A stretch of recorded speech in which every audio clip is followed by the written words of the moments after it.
Well, jazz hands. Hello, you wonderful, amazing, beautiful people. How are you? How you doing? Happy Monday. Well, it's Monday when I'm recording this. Who knows where in time you'll be when you're watching it. It is great to be back on the channel. Welcome back to the channel.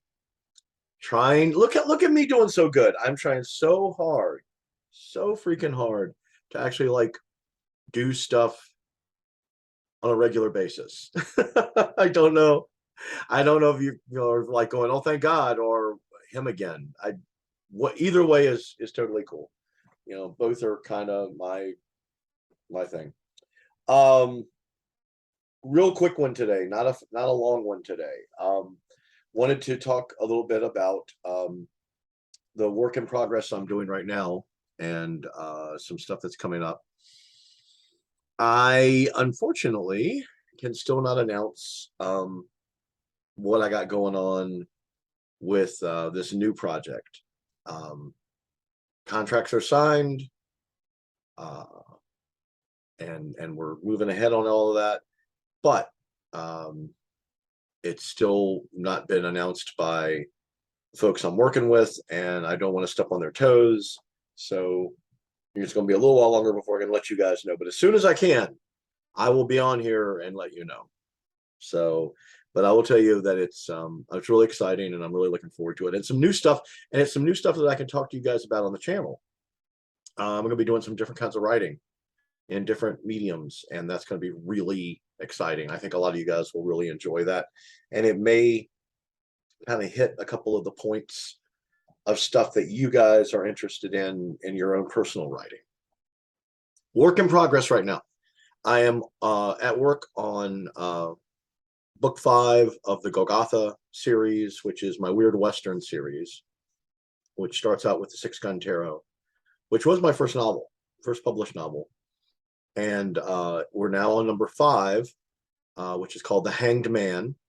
And it is the sheriff character's story. It's kind of his solo story, much like the Queen of Swords, which was the 3rd volume of the series, was all about the character Maud Stapleton, and it was her story. So John Highfather's story involves a lot of his experiences during the Civil War. So one of the things I wanted to kind of just mention to you guys, because it is important, is I am really busting my hump to try to get accurate historical military information. I'm going through, I've got a stack of books. You can't see them over there. Over here, there's a stack of books on various aspects of the Civil War and the Reconstruction period after the war. Because the story takes place, the present in the story is the 1870s after Lincoln has died. And this takes place, this is the events after Ghost Dance Judgment, which is book 4. So it has a lot of history in it. A lot of stuff I can, and again, when I finished up world building, I was talking to you guys about how even if you build this amazing world, if you don't populate it with characters that you give a damn about, it doesn't really matter. And that still applies. That totally still applies. So I'm trying really hard to weave in the story of John's kind of adventures away from Golgotha. He's been sent on a mission by a dead man. And it's fun to write, and I'm creating some new characters and revisiting characters from the series, and that's always fun. But if also they're living in this world, and unlike a lot of kind of steampunk or Weird West stuff, my world is pretty much the same as our world, except these little things are kind of tucked away in the corners of it. So it's not something that's widely known, that there are monsters and supernatural forces, magic, and all of these things. And those places, there's only certain places where those things kind of coalesce. And Golgotha, my little town, is one of them. But in this, John is off in the world, and I've got to get a lot of my historical stuff down and straight. And I'll be honest, I have had some in college, I had some classes based around the Reconstruction period of U.S. history. I've had sort of the standard old school education about the Civil War. It was interesting. I was talking to a guy the other day, a contractor who was over here working on my house, and he was talking about how he really felt a little gypped because he felt like his education, as far as the Civil War goes, was really kind of shortchanged. For example, just one example that I brought up to him. If I'm not mistaken, and stop me, I'm sure if I am, this is kind of the point I'm getting to.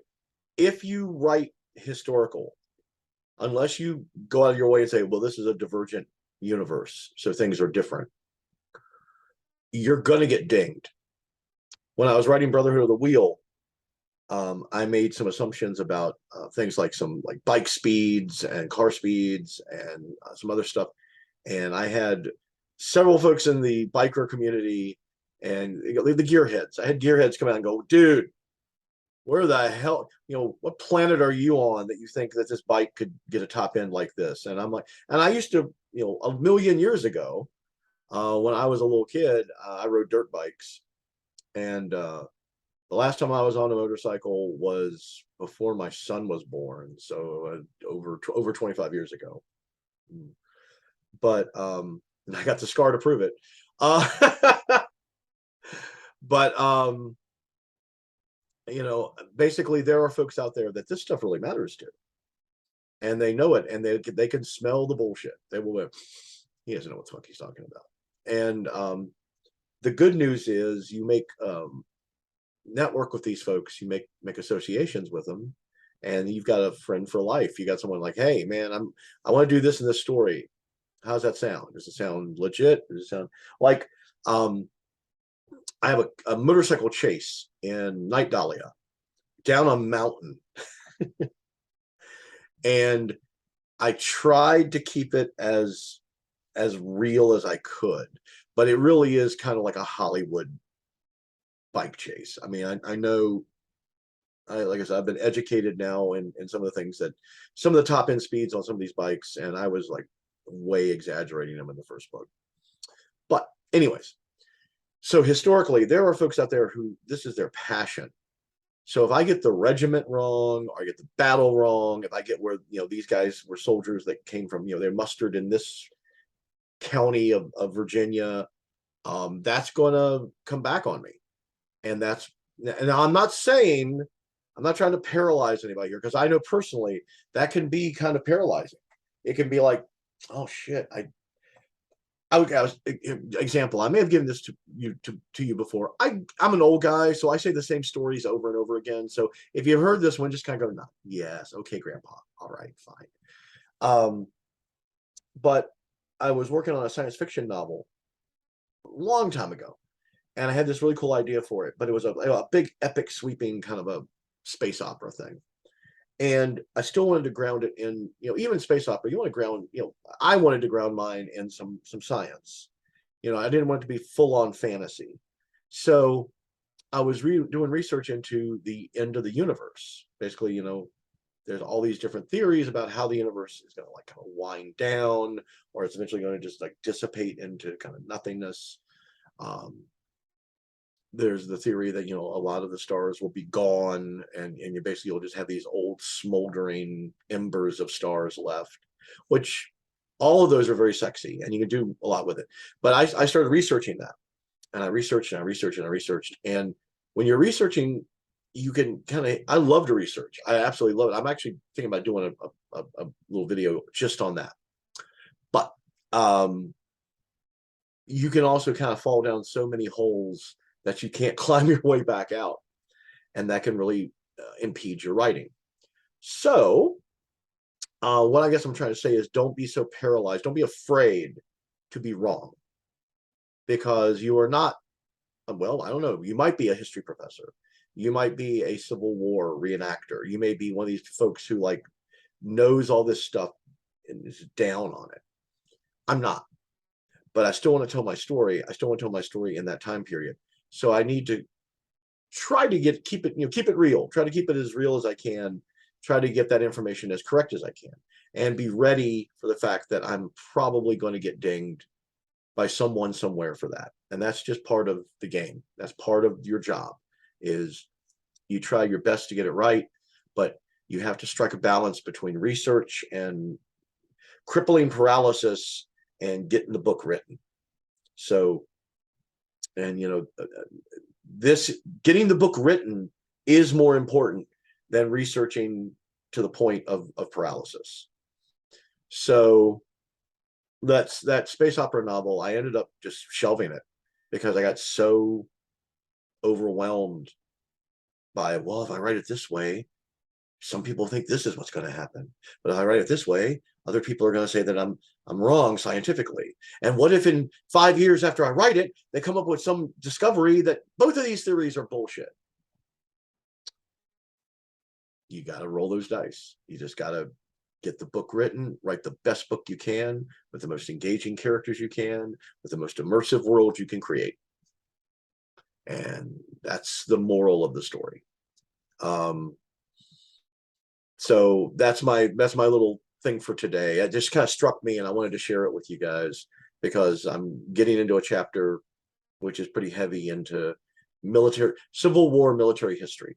And I'm trying hard to get it right. I'm probably not going to get it completely right because there's contradictory sources. Some sources are better than others. There's terms, like I'm researching a certain battalion, and it has like 2 or 3 different names to the battalion depending on who's writing it. So I'm trying to do the best I can, but again, end of the day, I gotta get some words on paper. So you have to strike that balance. And that's just, well, it doesn't matter what you're writing. I mean, if you're writing about something that's sort of autobiographical, if you're writing about your life, you can just stream that information out pretty easy. I mean, I get up in the morning, I wake up, I have an alarm on my phone, I have a car out there, it's parked, and it's a, blah, blah, blah, blah, blah, blah. I go and get my coffee. I pick up my coffee here, and I have this in my coffee.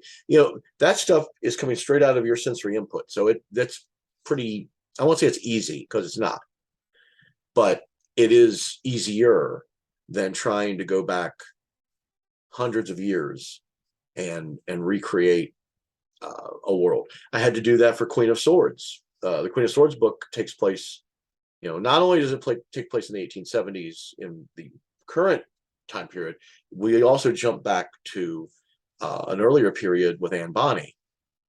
And I had to research all of these cultures in Africa, which was fascinating. And why the fuck we're not taught some of this shit in school is a crime. We have been given, I understand, U.S. history, American history is vital. These kids need to know. These kids, listen to me. I'm so fucking old. So old. In my day, why am I talking to this little box? Anyway, yeah, there's just stuff. There's world history that is fascinating, and it really does affect your view of other cultures, other people, and our place in the world that we don't get. And I feel lucky because I feel like I got more of an education in some areas than folks currently, than current kids going to high school, going to college may have gotten. And that's unfortunate. You have to kind of do your own digging. But I guess what I'm trying to say is, just to get back to it, you have to strike that balance between being diligent in your research and trying to be as accurate as you can if you're doing historical stuff, and getting the book done on time, deadline, whatever deadline you've given yourself or whatever deadline you have for your publisher. If my publisher is watching this right now, John, I'm trying as fast as I can because I'm behind. I'm a bad writer. I need to be, never mind. I am behind on my deadline. I had, as you may recall from previous issues of our comic, I had a rough year last year, and got pretty sick, and got through it, feeling so much freaking better now. But bottom line is, it cost me a year. I am fortunate that I have a fantastic publisher in Mr. John Hartness of Falstaff Publishing, who is understanding and only threatens me every other month. I'm on it, John. You're gonna get your book. You're gonna love it. You're gonna love it. It's so good. Oh, it's so good. So basically, you gotta strike that balance. Moral of the story. That's what I got on here to talk to you guys about. The other thing I want to tell you about is I will be giving you some info about the new projects as soon as I can. And I think it really will be some fun stuff that we can do on here with different mediums of writing that I will get into more when I can announce them. And if you would ever like this on a monthly basis to help you get a piece of your work written and published, I can't make the guarantee on the publishing, but what I do is on my Patreon, I do a writer's workshop. You join my Patreon it's the top tier. So not only do you get the writer's workshop, you get everything below it. And if you do that, what we do is we go through step by step from the idea process to your finished manuscript, which you can then send off to an agent or a publisher, and hopefully kind of have the dream that I had fulfilled. I was so lucky to have and actually get my work published. And maybe you'll get paid for it. You should get paid for it. I think we've already talked about the whole, if you go to a publisher or an agent and they start asking you for money, run in the other direction. But that's all stuff we cover in the workshop that I do. It's once a month, and you can sign up for it through my Patreon. I will post the link in the description of the video. And there's also all kinds of other fun stuff we do on there. I'm getting ready to start doing some more role-playing game, tabletop RPG stuff on there. So you have like a virtual tabletop. We'd be talking through video, and I'll be your dungeon master.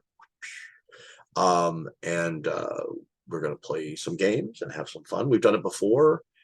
It is a lot of fun. It is something else. And if you sign up for the writing workshop tier, you get all that too. A whole month of entertainment from yours truly, Santa Claus. I think this has probably gone on longer than I wanted it to. I'm going to be doing videos pretty soon. I went and saw Black Adam, so I'm going to let you know what I think of Black Adam. I know I'm behind the curve on that, but I don't care. Going to do a Black Adam review for you, and I'm also going to kind of look at it from a writing standpoint, maybe compare it to some other stuff of the same genre that's been out and about.